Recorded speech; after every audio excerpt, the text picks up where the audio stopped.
What we want is a relationship. Everybody agrees the world of B2B is a relationship-based business.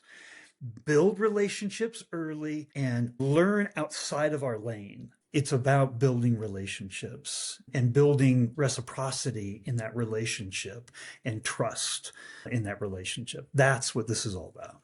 There's not one of those companies I've ever talked to or an executive that wouldn't agree with this statement. As an organization, we are very customer focused. We're customer first. Everybody says that. Almost nobody really executes well on that. If you talk to anybody about how do you define your ideal customer profile, we don't have a mechanism to really understand them.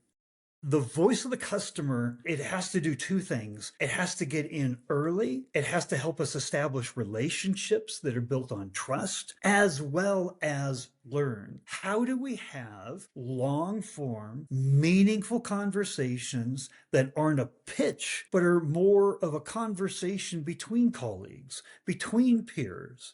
If we can do that, that's where we open up. That's where we uncover. That's where we build relationships. You can do this through podcasting. You can get people onto a podcast and have a long-form, meaningful, deep conversation about any topic. We as podcast hosts drive what that conversation is about. I haven't found anywhere close to it that's a better way just to get into those long-form conversations, to understand the voice of the customer and build the relationship at the same time.